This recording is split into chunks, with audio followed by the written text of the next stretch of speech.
Nice to see you all. This is Job Search Lunch and Learn. We are a job seeker support group. We're here to give you with advice, support, networking, and lots of job search tips and tools, we hope. We want to be able to provide you with whatever support that we can. We know you really don't want to be here. We're glad to see you. We're happy that you're here. We're happy to give you whatever support we can. But our goal is to give you the tips and the tricks and the tools so that next week, or the week after, you're going to be up here sharing your success and telling us that you've gotten that job. That's what our goal is. Let me tell you a little bit about me, and then I'm going to let Sue introduce herself as well. I'm Linda Brubaker. I am a career transitions coach. I've been doing this now for the last 8 years. And before that, I spent over 20 years as an HR hiring manager, an HR business partner, a recruiter. I managed recruiters, and I was a headhunter, an executive search consultant as well. One of the things that I do is that I bring the information from all sides of the desk, along with all of my contacts in HR and recruiting, all the research that I do to help you understand what job search is like from all sides of the desk, to give you those tips and tricks to help you get hired. And one of the things that I'm really proud of is that over the last 8 years that I've been doing this career transitions coaching, 915 of the people that I've worked with have gotten offers. Now, that's not a guarantee that you're going to get one by any means, but the point is, what I'm trying to tell you is that it works. The support for each other works. The sharing of ideas works. So please do that. Share your information, share your contacts in the chat. Let's connect with one another. Now, one other thing that I want to tell you is that I'm doing this because I love it. I love this. To me, these meetings are my labor of love. It's my way of giving back. I support these meetings by doing job search coaching or career coaching. So if anybody is interested in that, I will put that information in the chat. I work with people in terms of helping to identify and highlight their transferable skills, figure out what kinds of careers they're really looking for, and how to make themselves stand out for those opportunities, either in resumes, cover letters, LinkedIn engagement, your LinkedIn profile, okay, as well as a lot of interview prep work. And I'm going to tell you that that's the end of my sales pitch. After that, it's all about you. I'd like to have Sue introduce herself as well. Sue is also a career coach, and Sue is graciously sharing her time and her expertise with you all as well. Hi, everyone. I'm known as Sue Mentors in the virtual world. I run a global mentoring consultancy, which means I'm talking to people all over the world and in the US. I love being here with Linda supporting this. When Linda took it on, I said, good for you. There weren't a lot of resources, and now it's one of the places. I think I've referred you 3 times, people in this group in the last week, Linda. But the important thing is that we both bring perspectives. We try very hard. We learn a lot from you all. We keep up on LinkedIn with other people to bring you the best advice of things changing. And we know things change continually. So this is the place you're going to hear about, should my resume be 2 pages or could it be 3? I think we get that question every time there's an AMA, Linda. You're right. I mostly, though, here bring the pom-poms. You saw me, Linda, you went from 800 and something to over 900. I gave you pom-poms today. Thank you. I am the mentor with pom-poms. I travel with them too. You may have seen, those of you who connected with me, I saw someone in Arizona on Saturday that I'd worked with through my course.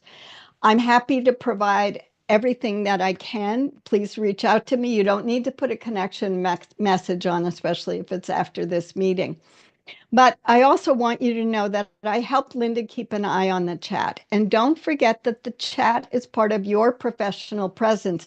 This is how you can share expertise and not just say, oh, that was a great point, but rather identify what the point was, what resonated with you. People take notice of that. That's how you get known and noticed. I don't have a sales pitch. I just like being here doing this. But Linda and I know this isn't fun for you. You'd rather not be here. So take advantage of the network that this provides while you have to be here. And hopefully we can all help you be part of your networking into your next job. Thanks, Linda. Thank you, Sue. Okay, So we usually start these with a quick win. Now, for those of you who haven't been here before, a quick win could be anything. It could be you've got a job offer. Yay, let us support you. Fantastic. You got an interview. You made a networking connection that seemed to work. You tried something new. Any of that is a win, whether it led to anything or not. The fact that you put yourself out there, in my mind, is really a win. So if you've got a quick win, we're going to try and limit these today. So if you have a quick win, please raise your digital hand and we'll bring you up on screen. Okay, I'm going to try and do this quickly. Hi there. That's you. Excuse me. I had a really good networking meeting the other day with somebody I hadn't talked to in like 10 years. So that was pretty cool. In the course of conversation, he said, I think it was specific for a job posting that was in his company. And in the course of conversation, he said, I think pretty sure we're looking for a this, which was a completely different thing. And that would be a really good place for you. Let me see if I can find the posting. He sent me the job posting yesterday. It's only so far posted on their site and not on LinkedIn, which is good. And then he asked my permission to recommend me for the job for it, which was a very cool thing for him to do. So will it happen or not? I don't know. But it was a good thing for the week. Absolutely. So how did you make that networking connection? I had applied for the job Thanks, and David, comma, Sorry, I'll accept, period. I'm sorry. I need to mute everybody. I have no idea who that was. If you're not there, Thank you for please, trying to help please on mute these calls, yourself. period. Excuse me. I think that's Bo, please mute yourself. Go ahead. I'm sorry. Didn't mean to okay, interrupt you. that's fine. I get it.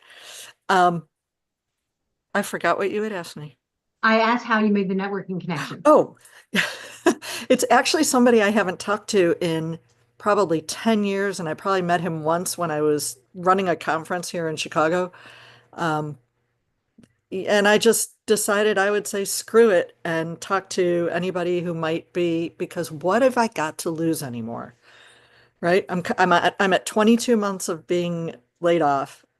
I've got nothing. I've had 4 interviews in 2 years. What's he going to say? No? And that's exactly right. You have nothing to lose. We hold ourselves back. Yeah, Reaching for out real. to somebody to make those connections, reconnections, re-engaging them. And all you have to do is ask how things are going for them. You don't have to say up front, hey, I'm looking for a new job. Yeah. What do you know? It's reconnecting, finding out what's going on with them, asking questions, and then we're hoping, okay, you can move it on later to something else. But Yeah. that was fantastic. Thank you for sharing that. Thanks. Mhm.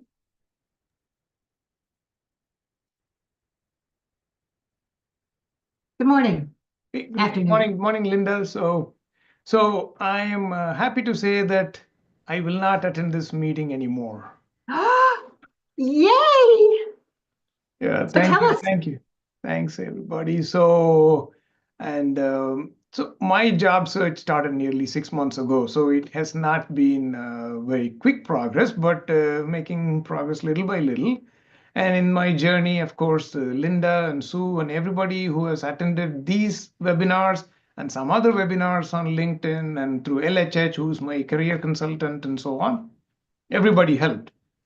So just some brief statistics. I applied for a total of 30 jobs roughly in these past, I would say 5 months. I got 3 final interviews, meaning I progressed through all of them, got 2 offers, and then I selected one. So that's my story in a nutshell. So it's good. I'm in the Metro Detroit area. I was in stamping with General Motors, sheet metals and stamping for nearly 30 years. And I was looking pretty much in those areas, sheet metals and stampers, either other OEMs and tier ones and so on. So finally it worked out. So I start on Monday. Wow, that's fast. That's congratulations. Yeah, thank you. Thanks, Linda. Thanks for all your advice. Anytime. So if I'm going to contact you later, we're doing a program on the 21st, which is going to be sharing ideas that work for people. So if you can't join us live on the 21st, I'm going to give you a way of being able to join us by video to Okay. share some of those thoughts and ideas. Perfect. All right, thanks.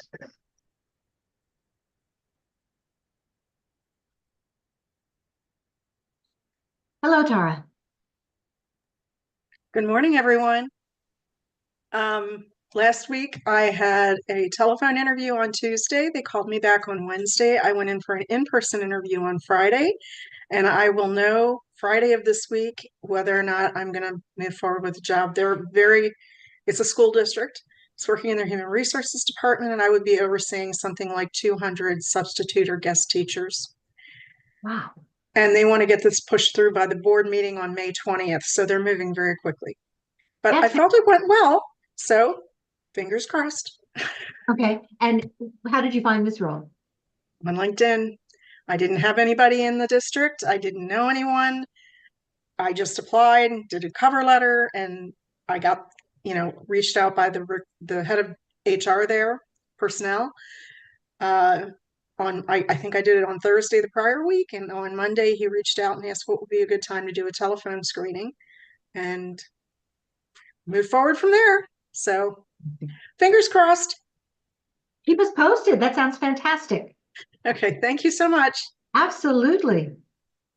So what I love is that you're hearing two different ways of people connecting, or three different ways so far. One is reaching out to an older, not age, but a contact that you hadn't talked to in a while, and doing some networking that way. You heard somebody who did a direct application, okay, and found the job that way.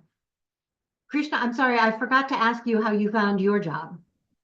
Actually, everything was networking only. Even the very first interview I got for other positions was only with networking. Any position that I applied to without networking did not progress at all. So for me, networking was the best way.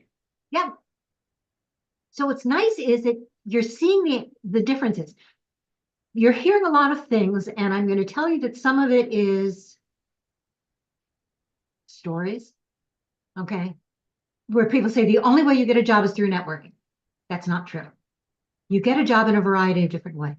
Don't hold yourself back. Reach out to current and past contacts. Continue to make those contacts.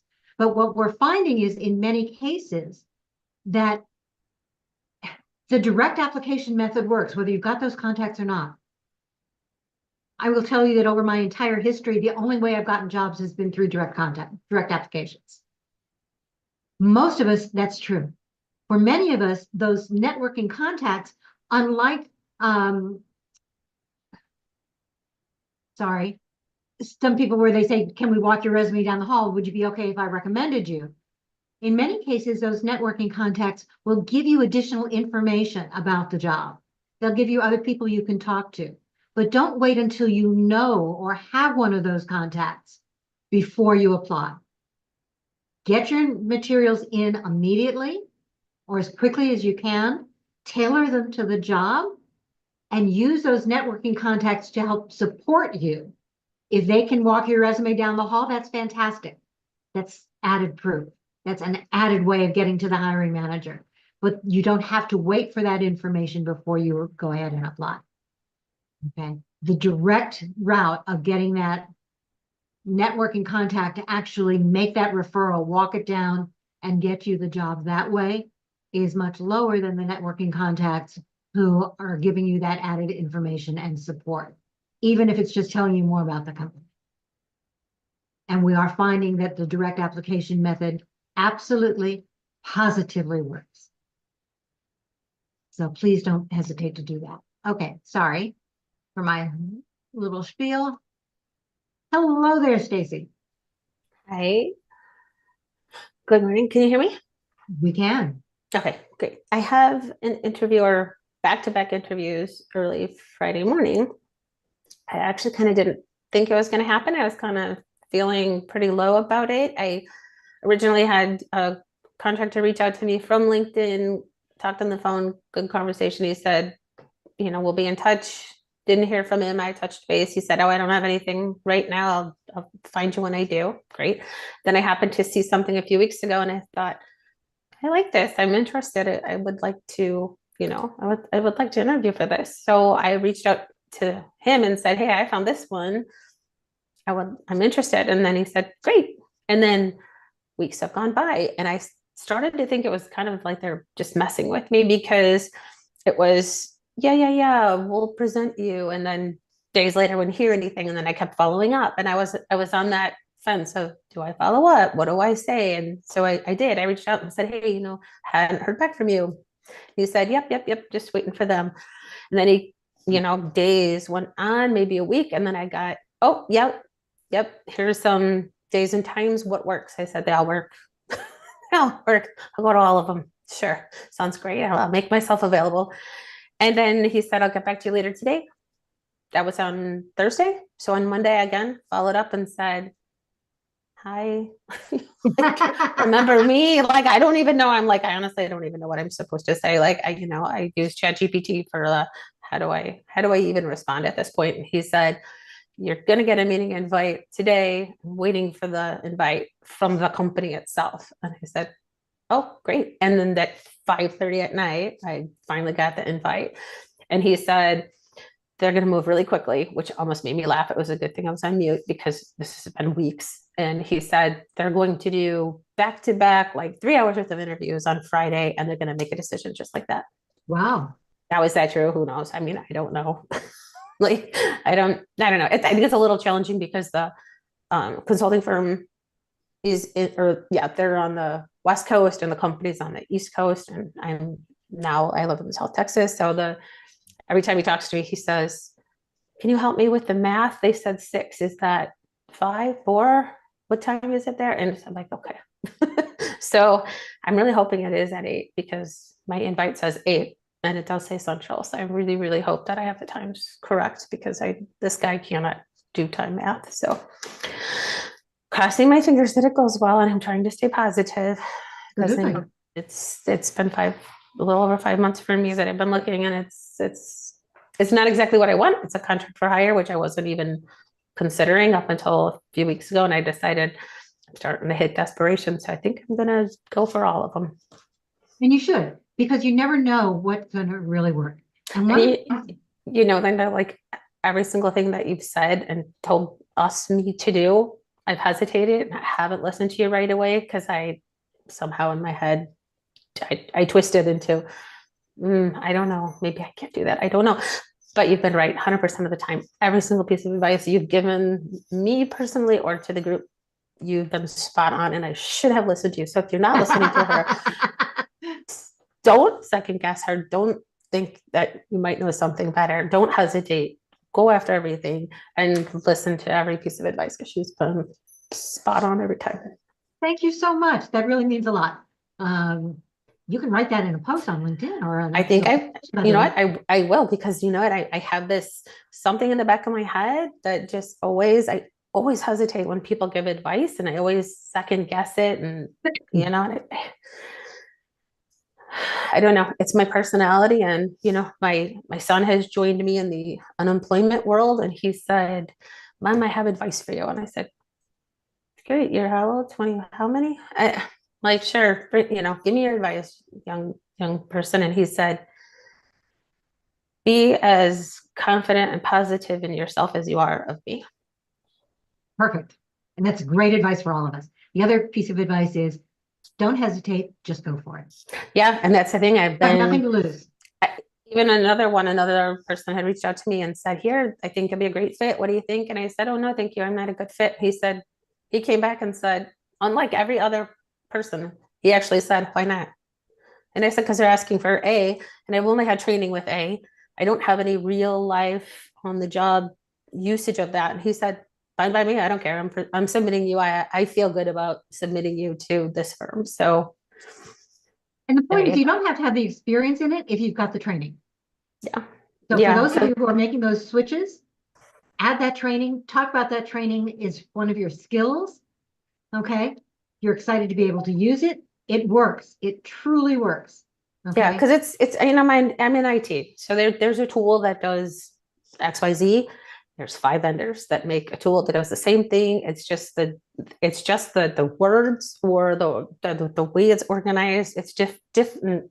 It's just different, like syntax. It does the same thing. So I firmly believe now that if you have another vendor's opposing tool and you have that, you're good. You're a good fit. So Absolutely. So what I would do with that, and then I'm going to go to somebody else, is if you've got a generic version, if they say they're looking for Salesforce and you have a different CRM, okay, you can both add the name of the CRM that you're used to, as well as just using the word CRM as one of the skills, because if you learn one, you can easily learn another. Exactly.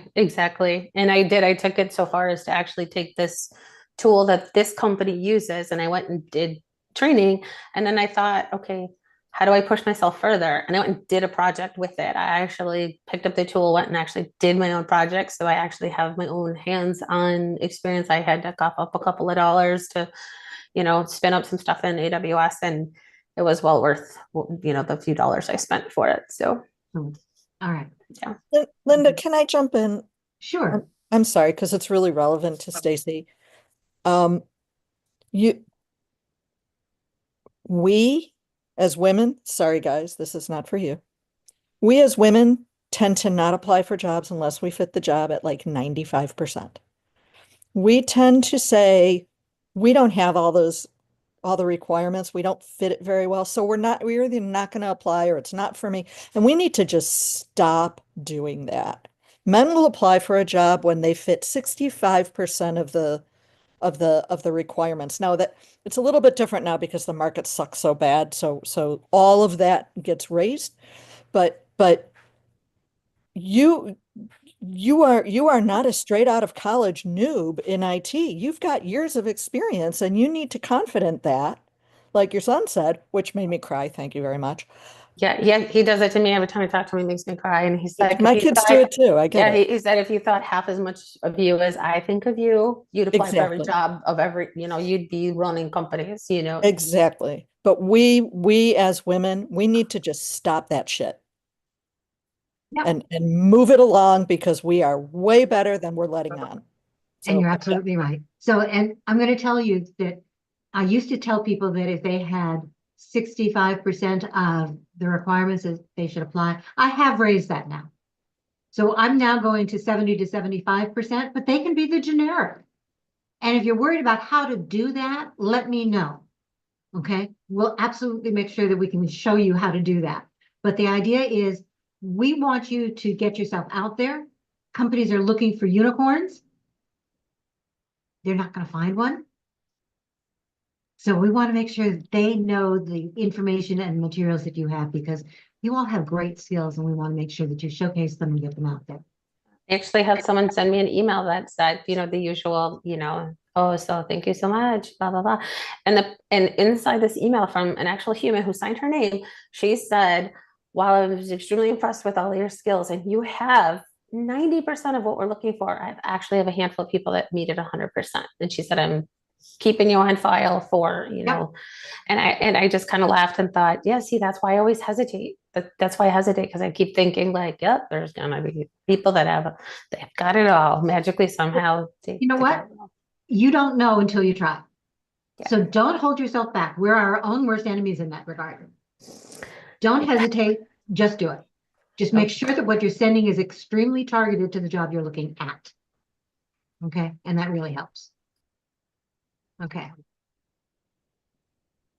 Bo. Hi, Linda. Hello. Hello. So, true story about a friend of mine, excuse me, in Toastmasters. So, I'm the president of a Toastmasters club in St. Charles, Illinois, and a friend of mine there chose to do his presentation as a mock interview. He'd had 7 interviews for this position, which was like semi-internal, but there was another company involved too. So he chose to do a presentation as a mock interview. And then we afterwards tried to help him, gave him feedback and all that. One of the members said, "They're playing you, guy. Give up. Just punt." And I said, "You've had 7 interviews. They're darn serious about you. Don't give up. Continue to be motivated, continue to go after it and all that." And he came back the next Toastmasters meeting and he got the job. So that's the environment we're in right now, guys. Don't be surprised about a lot of different interviews. But I can tell you that Toastmasters has been a wonderful thing for me in job search for the last 5 years. And if you haven't explored it, check it out. Feel free to reach out to me. You can join us virtually. True story. Hope that helps. It does help. Thank you. Yes, it's a very strange job market right now. We know that some people are getting hired in 1 or 2 interviews all on the same day, moving very quickly. Some people, it takes 8 or 9 or more interviews. We don't know what the process is. I wish I could tell you that my cracked crystal ball says it's going to get easier in terms of what this job market is going to look like. I can't. In fact, I read something from one of the research articles that I was reading the other day that said talent managers are no longer, I have to see if I can come up with the exact wording, but talent managers are no longer making plans, okay, for what hiring is going to look like next quarter. What they're doing is they're developing plans for worst case scenarios and trying to stem the tide. Okay, when I find the exact quote, I'll see whether I can either put it in or add it into the group. Okay, Marianne. Good morning, everybody, afternoon, or wherever you are. I second Bo's thing about Toastmasters.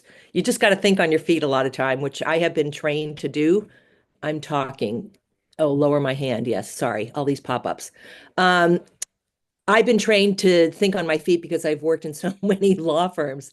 But I wanted to tell you, a guy reached out to me on LinkedIn who's a career ownership coach, and he wanted me to do some assessments about my personality and the way I worked. And I'm really glad that I did that. Not that I learned anything new, but I learned some insights as to how I come across to other people. And that already has been very valuable. We're going to meet again next week because we ran out of time, but I would recommend, if you have the time to do that, to do it. So was this what kind of an assessment was it? But basically a personality assessment and how I work either by myself or in teams of other people. And the guy's name is Brian Reichart, and he bills himself as a career ownership coach, and he's in Houston. You know what? I'll put his name in the chat in case anybody wants to reach out to him. Yeah. And then he should pay, so many people should pay me royalties because I am the best marketer for, seriously. Tell him I sent you. Good, thank you. Yep. What insights did you get into yourself? That I don't like to follow other people's rules. That's the basic bottom line. And that's nothing new to me. I kind of like to make my rules up as I go along because I'm good at assessing a situation and seeing what needs to be done. And I can do that very quickly because I've had to do that in the law firms that I've worked. So it's my training. And then I'm fun and sociable and personable, and people normally like working with me. Normally. There are some that don't. We're never going to get everybody. Perfect. Thank you. You're Jim, welcome. would you like to turn your camera on? There you go. Hi. Yeah, I'm just curious, has anyone else experienced virtual interviews as the first step? So by a virtual interview, do you mean where you're talking into the computer, it's a blank screen? Yes, or I'm supposed to get a phone call from one soon. I'm waiting for that email to come up, but yeah, I had one this week. I didn't know what to expect. I just was spitballing it. I once had an interview with basically a bot. You're talking to a blank screen, it asks a question, right, get a response, but it never tells you when to stop talking. Well, It actually, was awful. IBM, the one I had earlier this week was IBM, and it's like, you will show you the question. You have 1 minute to prepare and 3 minutes to answer. And I just read it real quick and just started spitballing because I had no idea what to say. So Same boat. Okay, so yes, those are around. I will tell you that I'm not real fond of them. I think that they are, there we go. They're intimidating. It's hard to just sit there and talk to this blank screen, Mhm. but they are happening. So what usually happens with those, by the way, if you get an invitation to do one, you normally have 48 hours to get it done, or that invitation goes away. Mhm. It is very rare that they will put it back in. Okay. So you have to have a really good reason. But what Well, you're I- doing, go ahead. With IBM, they gave me a week, so I think I got it on a Wednesday and I finished it on like Monday. I just, like I said, yeah. So in many cases, what will happen is you won't even get that bot response back. You will get just the question. It will flash on the screen, or a bot or something will read it to you. Mhm. You will have 2 to 5 minutes to prepare Mm. a response. Your response on screen is normally, and they will tell you, a 2 to 3 minute response. Mhm. You get the opportunity to review it if you like and re-record it for that same period of time. Mhm. Now, what happens with those is that companies seem to like them. There are several companies that are trying to sell that as a product, and pushing it very hard to companies as an initial screening tool. Mhm. It means that everybody gets asked the same question in exactly the same way, in exactly the same order, and has Mm. exactly the same amount of time to respond. Mm. It measures to some extent how you think on your feet, how concise you can be. Mhm. For these groups, if they tell you you have 3 minutes, even if you keep talking, it stops recording at 3 minutes. Mhm. Okay, so you really need to be very mindful of that. Some of them actually have a little counter on the screen. Mhm. Yes, How much there's did you- down, yes. Okay, Or you can Well- then, I'm done, and I usually say I'm done and then I click I'm done, so. yep. So just be careful about that. The reason that companies like them is that it saves them time. It shows they get the ability to not only hear a response, but what they're really looking at is how well you can think on your feet. Mm. They're looking at the visual cues, because it's really hard to be animated when you're talking to a blank screen. They want to make sure that you can do that. So as hard as it is, Funny. do it. So what I would do is, if you are faced with one of those blank screen interviews, put a picture up behind your camera. Okay? Okay. Be anybody you like. Okay? It can be a dartboard. I don't care what it is. Right. It can be a post-it note. But the idea is to talk to that image. Mm. That way you know that you're making contact with the camera Mm. as if you are looking at a person. Okay. You'd be surprised what a big difference that makes. All right. Okay, there are some AI tools that are now being used to evaluate those facial expressions. I was And you- about to ask about that. Sure. Okay, now when they do, it's not whether or not you're answering the question right or wrong. Mm. It's really the assessment of your presentation style. Mm. Okay, how hesitant you are, whether you're trying to make those connections and those contacts. I would imagine they could even evaluate like the tone in your voice, right?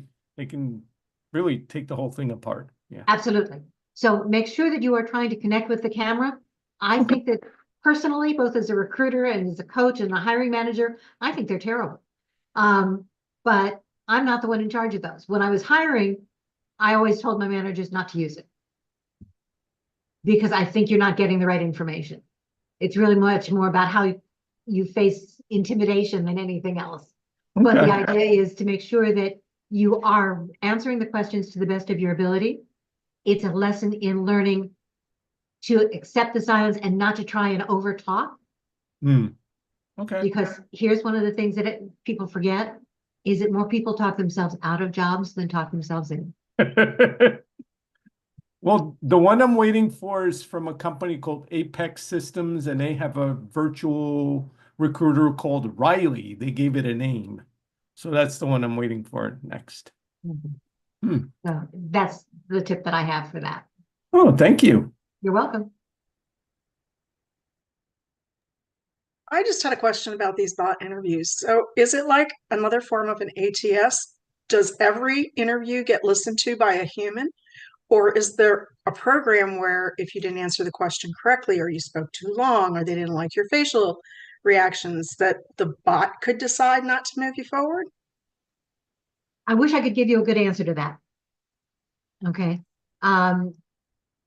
It's not really bots necessarily who are screening you out, but they are scoring those interviews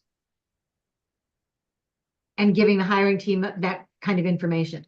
The way they were originally designed, Tara, is that one of the reasons for doing them this way is that I can sit down as a recruiter and I can watch 20 of them at the same time. And it takes me very little time to do that. I can even perhaps sort them so that I'm seeing the same response or same question response for every candidate at the same time, so that I get to evaluate it that way. The bot may say you need to look at these first, but I've had very few people who've ever come back to me and said, I've been turned down after that video screen interview. I know when I was looking for jobs, they intimidated me. I hated them. So I can't tell you beyond that. We're not at the stage yet, for the most part, where bots are eliminating candidates. I don't know when or if that will change. Thank you. You're welcome. Okay, let's go now to our question and answer. By the way, Sue, is there anything in the chat that, because I have not been monitoring it? No, you haven't missed anything, Linda, and I'm going to need to bow out in a couple minutes. I have grandson duty today. That's nice. I love that. Okay. Yeah. Thank All you. right. So I did see one in the chat about, I think it was from Doris, about can you still use a referral if you go in on your own initially? Was that the question, Doris? Can you raise your hand? If you're here. Okay, she may not be here anymore. Or Oh, I whoever think asked it that was- question. I think it was Desiree. Desiree. Bartholomew. Yeah. Thank you. Desiree, are you here? If I can find my unmute button. Can you turn on your camera and raise your hand? Oh, reaction. Raise my hand. There you go. Perfect. Oops. And I just lost you. All right. I'll try and find you, but go ahead. Ask your question. Are you still speaking to me? I am. What was, no, I didn't have a question. Oh, that wasn't you. I'm sorry? Okay. There was somebody in the chat that asked about whether or not if you apply directly, can somebody still make a referral for you from the company? I responded with my own experience. I wasn't asking a question myself. Okay. So who did ask that question? Do you remember? Or does anybody remember? All right. In any event, so here's the deal. Yes, some companies are really saying, yes, you need to go in directly. If you're going to have that employee referral, you can only do that in the system at the initial standpoint. However, most systems, if you have something in their system, if you have to set up an account, you can add additional information. More importantly, that referral can still add an email to the hiring team and make it done that and get it done that way. The question is whether or not the company has an employee bonus for referrals, in which case that may not work to their advantage if you've already applied directly. However, that said, I would still apply directly. Don't wait too long. Hiring tip: don't apply over a weekend, as tempting as it sounds. You can get all your materials ready. Don't apply first thing Monday morning. Recruiters are going to be inundated. If you wait until later Monday afternoon or first thing Tuesday morning, you are much more likely to be seen. Remember, if you're applying directly on the company site as the recruiter, I get an email ding telling me that people have applied. Monday, I'm catching up on a variety of things. Outside recruiter, I may look first thing Monday morning. Inside recruiter, maybe not. So what day did I say to apply? My suggestion, Charles, is that if you're applying directly, and I highly recommend that you apply directly, either apply Monday afternoon or Tuesday. Thank you. And don't be intimidated by the LinkedIn numbers that say X number of people have already applied within 2 minutes. Okay, you want to apply within the first couple of days, probably within the first 2, if you can, 2 to 3, if it's a job you're really interested in, which is one of the reasons that I also say don't wait for that referral in order to apply. You want that initial consideration as quickly as possible. Okay. Patricia, come join me. Yes, hi. Hi. I have a question about it's a follow-up on something that you said last week, which was periodically maybe dropping the open to work and then putting it back in. But I have a question about timing that with something else.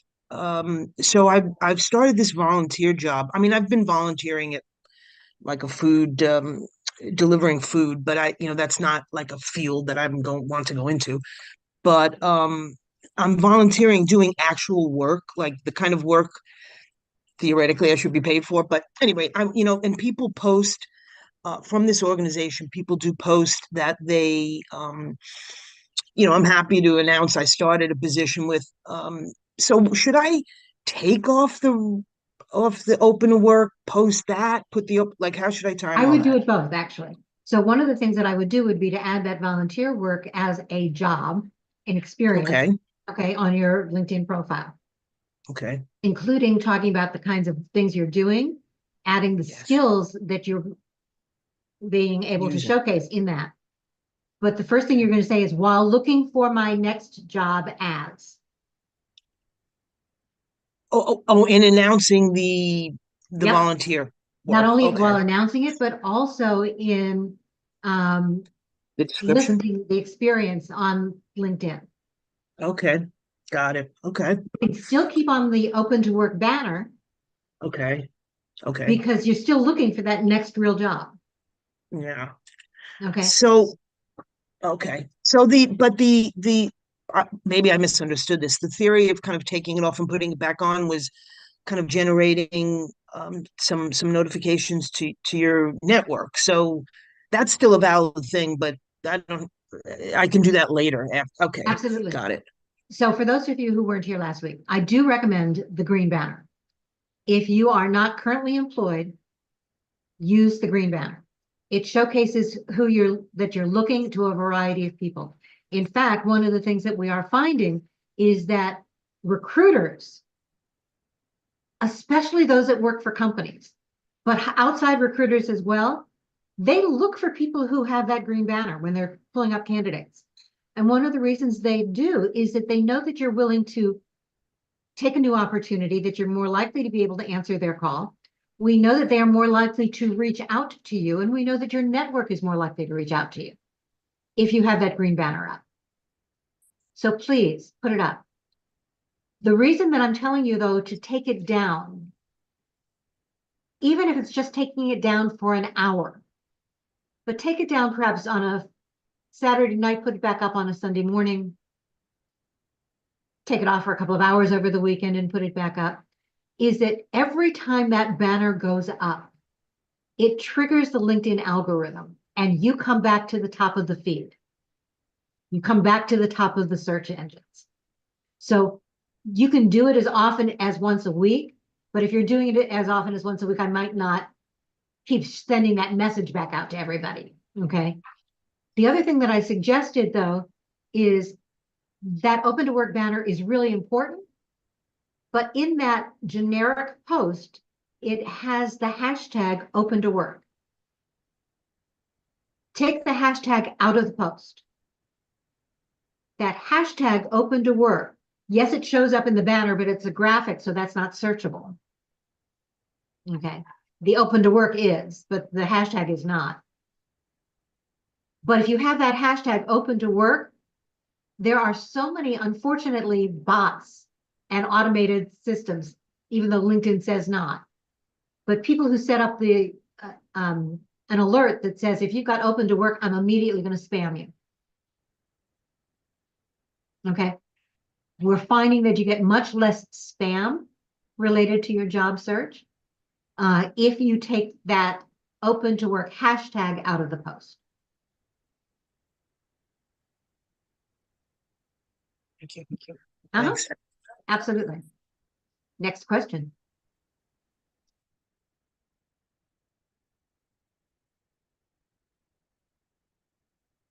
I've not been monitoring the chat, so if there's one there, yes, the green banner absolutely works. By the way, let me make a quick little distinction here. You know that you can do open to work 2 different ways. One of which is the green banner that says you're open to work, and it lets everybody in your network, everybody on LinkedIn see that. You can also just do open to work, just recruiters only. I'm not a fan of that.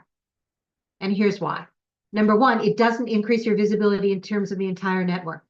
Number two, if you're open to work and the only people you're telling are recruiters, you're contacting or you're being visible in that regard only to fewer than 1/3 of the recruiters on LinkedIn. And the reason for that is that fewer than 1/3 of the recruiters on LinkedIn actually pay for LinkedIn Recruiter.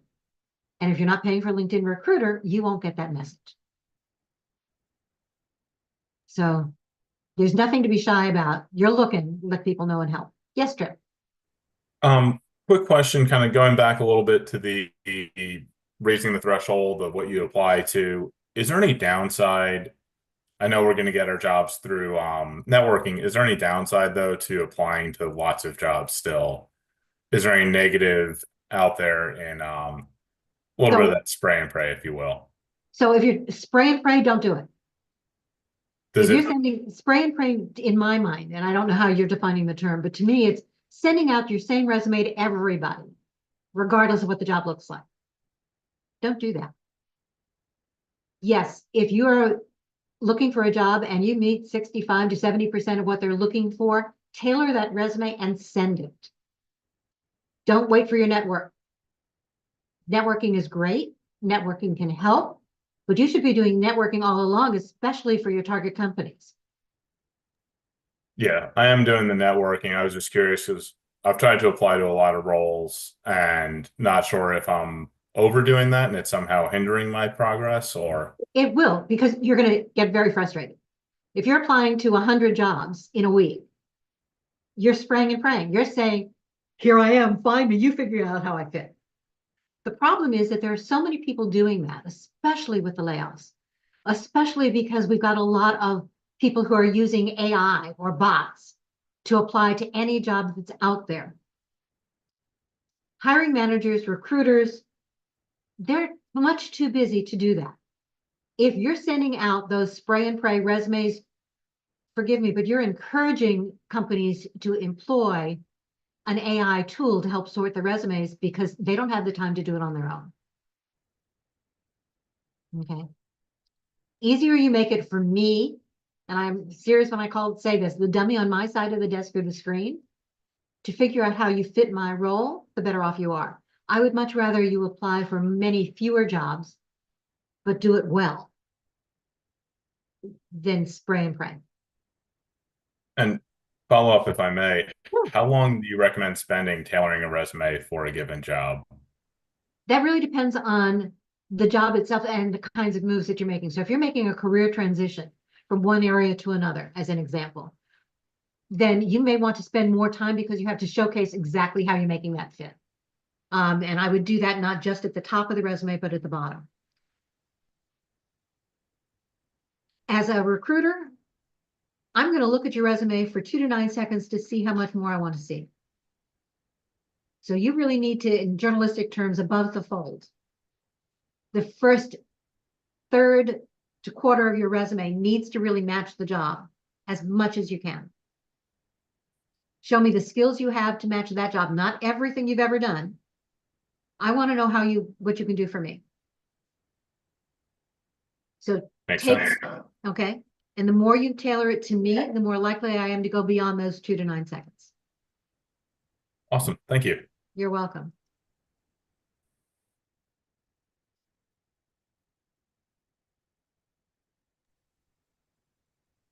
Yes, Barry. Hi there. Do you hear me? Okay. You're a little soft, but go ahead. Follow-up question to I think what you were speaking about with Patricia, which is your LinkedIn sort of if your work ended, let's say January at the end of January, and so you don't have a current role, is it beneficial to make up a sort of a placeholder role such as seeking next opportunity and then make up a fictitious company? Because I understand there are recruiters who, in the recruiter version of LinkedIn, put in a parameter for currently employed. So you might fall out of that if you're not currently employed. So is it smart to make up a bogus entity? And I'm sorry if you answered that to Patricia. No, that's how to okay. do- So there are lots of what I call placeholder companies out there. Okay, already listed on LinkedIn. And I will add in our private group. Okay, I have a list of some as well. See if I can find them while we're talking.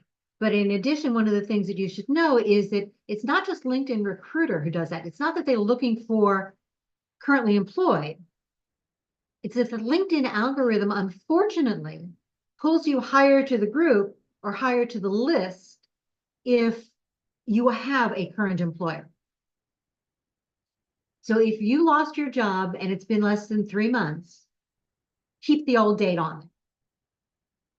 And that's okay. I wouldn't go beyond the 3 months. Okay. If you want to go beyond that and you're now past the 3-month period, go ahead and add either a placeholder company, volunteer work, something to do it.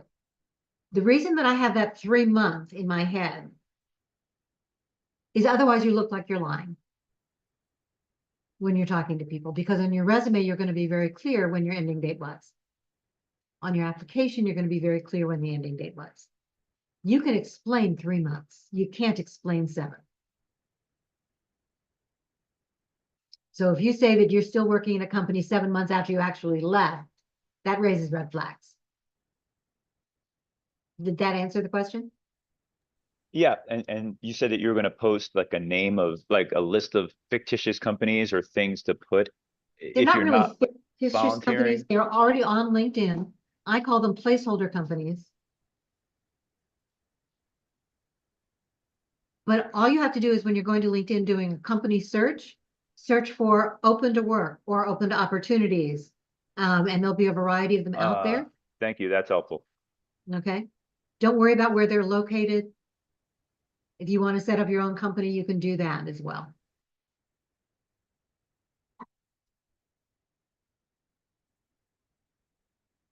Hello there. Hi, this is my first call. So And tell us a little bit about yourself very quickly. my name is Carrie. I live in New York. I work in human resources, and I've never been on this side of the desk before. So this is It's strange, isn't it? with my husband being out of work too, it's terrifying, to be quite honest with you. So I'll try not to be emotional. And I did schedule 20 minutes a chat with you just to, but as you were talking about the networking part and trying to get ahead of the job postings, this is new to me, and I was hoping you could just double click on that for a moment and just talk a little bit. You used a term I didn't know, and I didn't write it down quick enough about don't wait for the posting, or I wasn't sure. It was Don't wait for the networking referral. Don't wait for the net. I thought there was something else though about when you're networking. Don't wait for the job, like network without a job being posted. You can actually do both. So Okay. one of the things you want to do is you want to keep that network open all the time. I apologize. I don't remember who it was earlier was talking about the fact, that you were interviewing for a contract to hire role, and that wasn't in your normal way of thinking about things. Be open to all possibilities. One of the things you're looking for, we know you're looking for that next forever job. We know that forever jobs don't last. They don't exist anymore. For those of us who are long-term employees of a company and suddenly you're not, okay, we know that that isn't there. But contract roles are a great way of not only adding that additional experience to your LinkedIn profile, getting some cash coming in, but it's another way of building up that network. And in many cases, you will be seen as an internal employee when new jobs become available. The other thing that I'm recommending is if you do take a contract role, you continue to look for the real job. Always be looking, always be networking. Just because you have a contract role doesn't mean that it's going to last, even for the specified length of the contract. There is this understanding, okay, most recruiters won't talk about it, but they understand that if you're in a contract role, you're really looking for that next forever job. You're going to leave when that comes available. Okay. They know that you're an at-will employee, and so are they. So keep looking that way. What I mentioned, though, is that you should always be networking in addition. If there are companies that you're interested in, follow them. If there are people who are in the industries you want to know, you don't have to network. And please don't reach out to somebody just to say, hey, I'm looking, can you help? You got a job, can you send me in? You need to have that relationship first. Networking is more about building those relationships, making yourself the expert, asking them questions about how they got where they are. And then it's going to turn into, we hope, something else. Okay. You know, this sounds really great. You really speak so highly of the company and the kinds of things that this department is doing. I actually saw a job there. Can you tell me more about what that role might be? Do you know anybody? And often those will organically move into those kinds of referrals. But don't wait for somebody to refer you. If you do, by the time they get back to you and you have those conversations, unless it's somebody you've worked with in the past and they get back to you very quickly, by the time you have those conversations, the company may already have their pool of candidates or be overwhelmed with applications. So do be careful about some of that. Don't wait. Go ahead and apply. And don't apply directly on LinkedIn, folks. Don't apply on Indeed. Apply directly on the company site.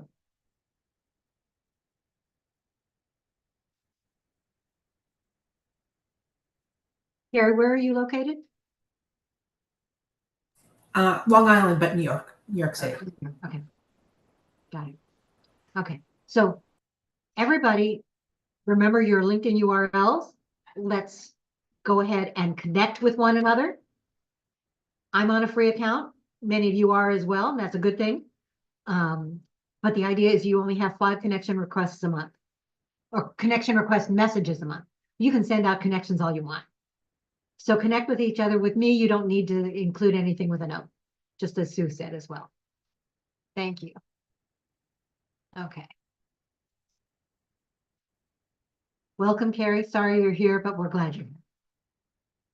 I hope you'll join us again. I see a question in the chat from Mary Ellen. Mary Ellen, you want to raise your hand and join us on screen? Sure. So I'm trying to get rid of the hashtag in open to work. And I see Caroline responded back, but it's not working for me. So where is it not working? So you can't remove it from the banner. The banner is a graphic, so it doesn't make any difference. Okay. But, and I'm not worried about that. So what happens though is because it's in that banner, it's a graphic. Graphics aren't searchable on LinkedIn. They can search for the fact that you have the green banner, but anything in that green banner is not searchable. Does that make any sense?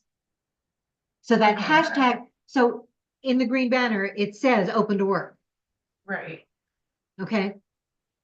But as somebody who's doing a LinkedIn search, you will not, all of these bots who are pulling up that LinkedIn hashtag, that open to work hashtag, It's not going to pull it up just because you have it in the banner.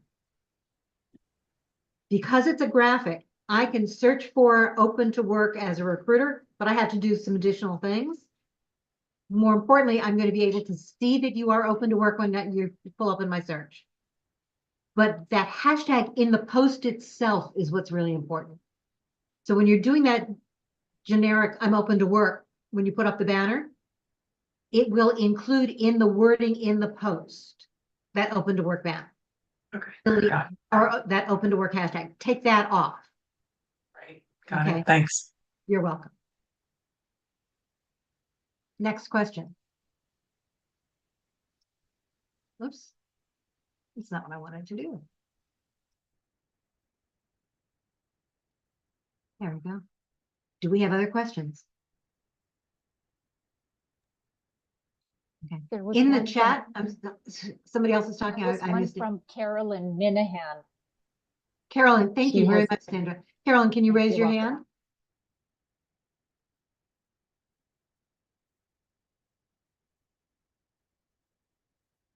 Carolyn, are you on? There you go. There we go. Can you turn your camera on, Carolyn? I'd really rather not because Okay. I just didn't do it. But I was just wondering what the average amount of time that the contract role should last because my last one was about 2 years and it ended on this past Easter Sunday. And I didn't have any warning about it. And but I've noticed a lot of the contract to hire roles. Um, some of them say they're going to answer within 3 to 6 months. But then I don't know if that's average or if contract roles now are just really going on for an infinite amount of time. I wish I had a great answer for you, but I don't. So let me tell you from what I'm seeing and what my research tells you or tells me. Contract roles can end on the same day. I had somebody who was one of my clients told me that he was coming back to me because the contract that he was on had been a 9-month contract. And 7 weeks into the contract, they came and said, I'm sorry, it ends today. Not performance issue, but because funding had gone away. And that happens more and more. Just because there is a date on the contract, there's no guarantee that the contract is going to last that long. It's one of the reasons that I tell you to always be looking as soon as you get that contract. Even if without the contract, always be looking. One of my cracked crystal ball things says that in this environment, we are going to see more companies moving to those contract kinds of roles, at least as a start. It gives them a way to try and check you out and you to check them out, but it also gives them the financial flexibility to be able to manage not only their headcount, but their budgets. Those of you who've ever done budgeting, you understand. An employee comes out of one bucket. That bucket for employment is overhead. That's one of the things that gets reported to shareholders, among other things. Contract employment, that goes under expenses. That doesn't get reported out anywhere other than the total line. Companies are moving toward contract roles in many cases because it gives them more flexibility in terms of saying, I don't know that I need anybody long term. If my budget goes away, I don't need to worry about unemployment or outplacement. You become the person there to do that project work. And when that project is done, I can say goodbye. So then speaking of unemployment, then are you eligible for unemployment then or no? If you take a contract role, Yes. if the contract role, if you are in a contract position and that goes away during the pandemic, yes, they were providing unemployment compensation for that. Now it really depends upon your state and whether or not they will consider that to be there and whether the company is paying for it during that process. I would, even if they don't explicitly say you're eligible for unemployment, like applying for jobs, what do you have to lose? Apply, you've been working, you have that paycheck coming in. Okay. I would go ahead and apply. The worst that happens is that you get turned down.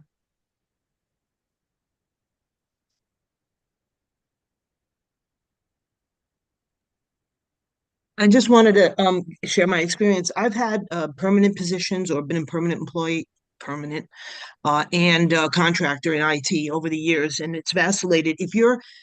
This is my experience in New York, New Jersey. If you have a W-2 arrangement with the firm that has a contract, well, in those states, you could definitely get unemployment. If you're a 1099, no. I just wanted to No, sort of you're point that absolutely out. right.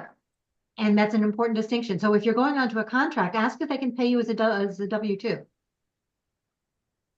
Usually it'll be nothing else, no medical, it's not like any other stuff, except New Jersey, you actually have to be able to accrue like sick leave. They may not call it sick leave, but New Jersey, literally you do accrue at some rate, sick leave, which theoretically, I guess you use when you lose when try to use, I guess it puts you in a bad position, but nothing else. But definitely the unemployment was there, thankfully, because that's my state currently. So yes, if you are on a W-2 contract, if you're being paid as a W-2, you should be eligible for unemployment, whether you're listed as an employee or as a contractor.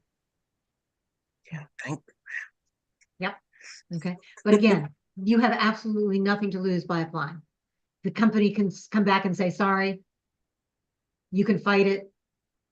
But other than a couple of hours, it's still worth the effort. Somebody wrote about how you still need to meet time requirements. I mean, it's true. Yeah, that's true. If you get canned after a week, you just haven't put in enough time, yeah. So good point. Good point. Absolutely. I was lucky enough. Well, it's either time or money. So the more you make, the time can be shorter. It depends on how much you're earning. The less you make, the more time you have to put in to get unemployment. There are lots of factors out there. Other questions? We're already past our time. For those of you who are still here, thank you for hanging in. Make sure that you put your contact information in the LinkedIn group. Okay, or in the chat. Make sure you copy the chat. If you don't know how to copy the chat, you can do it the old-fashioned way. Slide all the way up or down the chat bar, do a Control-C, copy it and paste it into a Word doc. Or you can go up to the top of the screen where it says Job Search Lunch and Learn, and you'll see 3 dots. If you click on those, it gives you the option of saving the chat. Okay. Excellent. I can stay for one more question. There is Otherwise, one you can more. Okay. There is one more that I noticed. It's Ashish Kadakia, and is asking, is everyone applying to companies versus contacting recruiters? You mean the outside recruiters, Ashish? Can you unmute?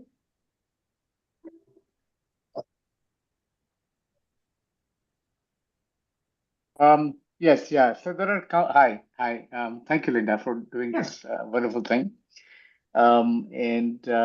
Yeah, so I think what I'm saying that I actually personally apply to the companies, that can give me job to other companies, right?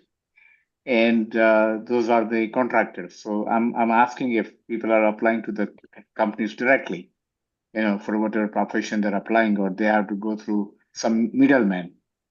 So you can do it either way. Depends upon the role. Mm-hmm. Okay. But for the same job, don't do both. Okay. That's okay. Yeah.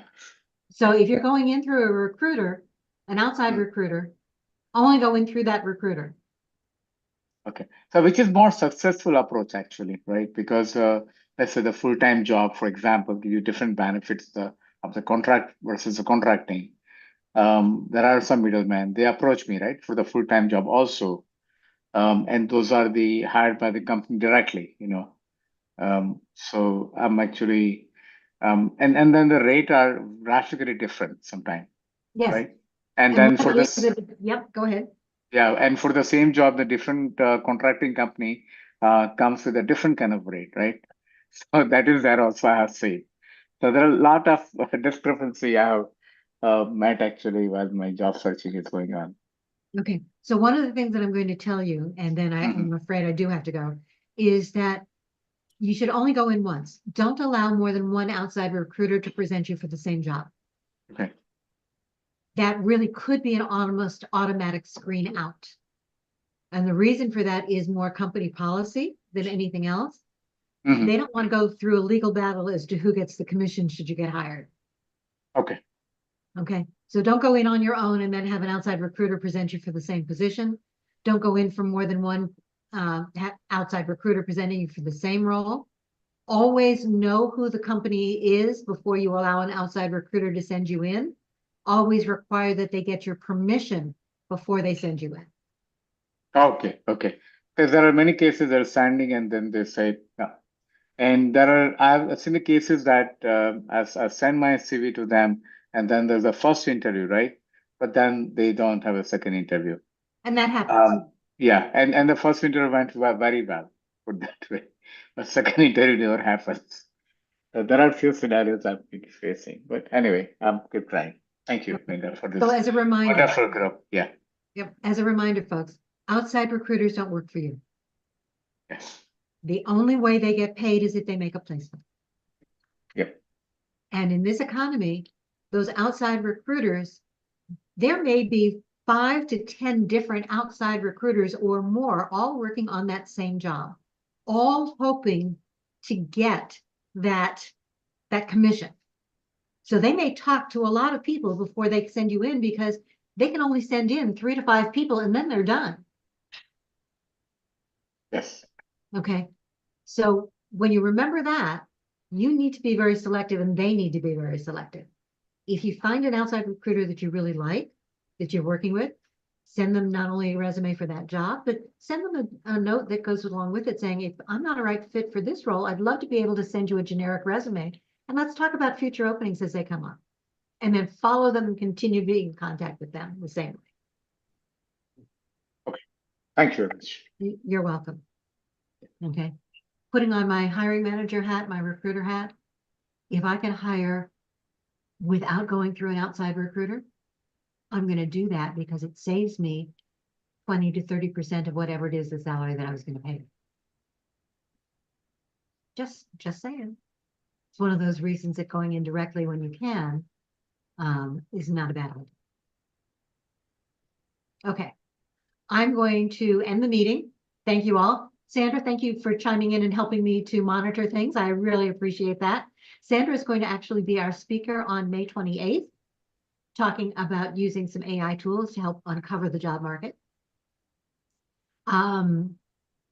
Next week, Mindy Stern is going to be here talking about contract roles, part-time roles, freelancing, or actually going off on your own and giving us some hints and tips for that.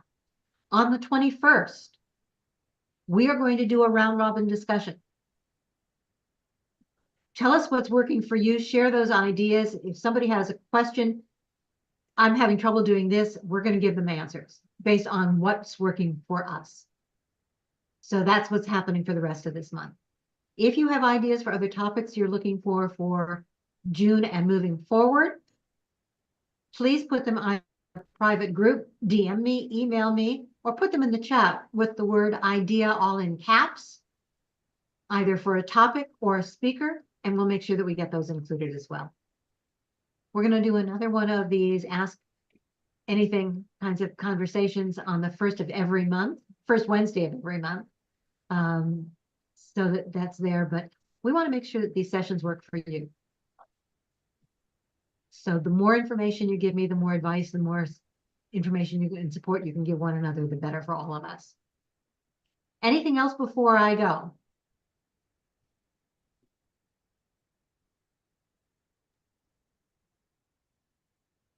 Remember to copy the chat. I'm going to turn off the recording. Maybe.